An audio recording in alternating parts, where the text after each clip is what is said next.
안녕하세요. 불량TV입니다. 오늘 전해드릴 이야기는요, 클롭 감독의 리버풀에서 끝까지 살아남은 최후의 생존자 탑5를 선정하였습니다. 5위는 디보크 오리기입니다. 클롭 감독이 2015년 10월 부임하고 나서 치른 첫 경기 명단 17명 중 15명이 2021년 리버풀에서 사라집니다. 살아남은 선수 중 6년째 클롭 감독과 함께하고 있는 공격수 오리기. 볼프스부르크에 임대를 잠깐 가있던 시절이 한 시즌 가장 많은 출전 시간을 뛰었을 정도로 리버풀 내에선 입지가 좋지 못했습니다. 2019-20 시즌 리그 28경기에나 출전했지만 선발은 단 6경기에 그쳤으니 말입니다. 그럼에도 불구하고 오리기는 20살 때부터 6년 넘게 리버풀에서 승돈에 성공합니다. 2019년 챔스 4강 바르셀로나전에선 드라마 같은 두 골을 넣어서 커리어 최고의 장면을 연출하기도 했던 오리기. 클롭 감독이 오리기를 팔려고 부단히 노력을 했지만 마땅한 제한이 없던 탓도 컸습니다.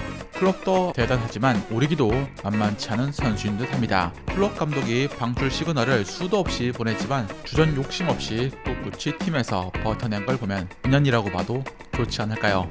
4위는 조 고메즈입니다. 클롭 감독이 리버풀에 부임했을 당시 조 고메즈는 18살에 불과한 유망주일 뿐이었습니다.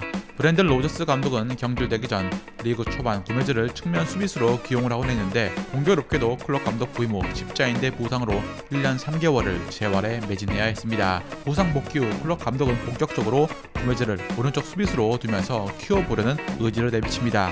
그러나 조 고메즈의 발목 부상 그리고 수술로 이어지면서 오른쪽 수비에 알렉산더 아놀드가 자리하게 되었죠. 조 고메즈가 측면과 센터백을 모두 소화 가능했기에 반다이크와 짝을 이루는 시간들이 많아졌고 2019-20 시즌 드디어 클롭 감독과의 부상 없이 치른 첫 풀타임 해가 됩니다. 선발로 나온 23경기 중 19승에 일조한 조 고메즈는 이때까지도 23살의 유망한 선수였기에 클롭 감독은 방출을 할 수가 없었습니다. 조 고메즈의 최대 단점은 내구성. 그는 2020년 11월 또 슬개골 부상으로 시즌 대부분을 날립니다. 재능은 있지만 부상이 앞을 가로막은 선수. 클롭에겐 너무나 아픈 손가락입니다. 3위는 조던 핸더슨입니다. 제라드에 이어서 리버풀의 주장자리에 오른 핸더슨은 클롭 감독이 부임하면서부터 부상이 생긴 케이스입니다. 클롭 감독 이전에 리버풀에서 4년 동안 부상이 단 한 번도 없었다가 부임 첫 해 34경기 결장 그리고 6년 동안 532일이나 누워있었죠.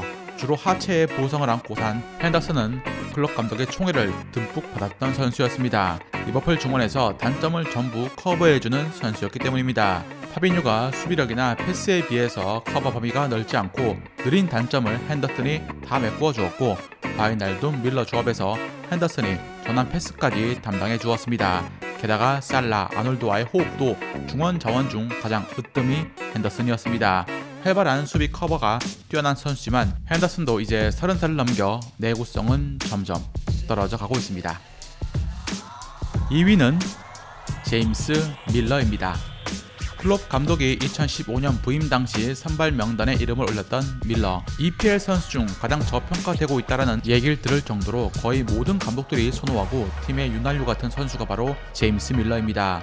35세의 나이에도 그가 최고의 무대에서 누빌 수가 있는 건 어느 포지션에도 들어가도 1인분 이상을 해줄 수 있는 다재다능함 때문입니다. 클롭 감독 부임 직후 신임을 주지 못했던 공격진 때문에 밀러를 측면 윙으로 쓰며 공격적으로 기용했고 밀러는 리그 11개의 도움으로 클롭 감독에게 제대로 눈도장을 받아냅니다. 다음 해엔 왼쪽 측면 수비수 알베르토 모레노가 개막전 아스날전에서 30점을 빌미로 제공하면서 밀러가 한 시즌 동안 왼쪽 풀백으로 출전을 했고 페널티킥까지 담당하면서 시즌 7골을 기록합니다. 30대를 훌쩍 넘어서면서 부상 빈도가 높아지고 기량도 떨어지고 있지만 리더십과 멀티성, 팀에 대한 헌신으로 아직 팀에 남아있을 가치가 있는 선수입니다. 1위는 피르미누입니다. 마네, 피르미누, 살라 삼각편대 중 피르미누는 유일하게 클롭 감독 부임 이전 영입된 선수입니다. 브랜든 로저스 감독이 경질되기 전까지 공격 포인트를 한 개도 기록하지 못했던 그는 클롭 감독의 리버풀 첫승 경기 첼시전에서 구티뉴의 동점골을 도와주었습니다. 이후 피르미누는 클롭 감독의 개겐 프레싱 전술에서 핵심적인 역할을 부여받습니다. 살라와 마네가 자유로운 공격을 펼칠 수 있도록 박스 안에서 수비수를 혼란시키고 동료들에게 공간을 열어주는 움직임으로 공격에 활력을 불어넣어 주었습니다. 2017년 때까지만 해도 측면 공격수로도 멀티 능력을 뽐냈던 피르미노는 이후 중앙 공격수에 자리 잡으며 득점과 도움을 골고루 해결해줄 수 있는 만능형 공격수로 진화합니다. 물론 해가 넘어갈수록 기대 득점 대비 놓치는 득점이 많아져 비판을 받아 팔 수 있을 때 팔아야 한다는 여론도 있지만 아직 연계 능력, 수비 기여도가 있기 때문에 클롭 감독은 당분간 두고 볼 듯합니다. 즐겁게 보셨다면 구독과 좋아요 클릭을 부탁드립니다. 다음 이야기에선 기술적으로 완전 무결한 선수로 마라도나조차 자신과 비교하지 말라고 했던 유일무이했던 존재 한 분에 대해서 소개해드리고자 합니다.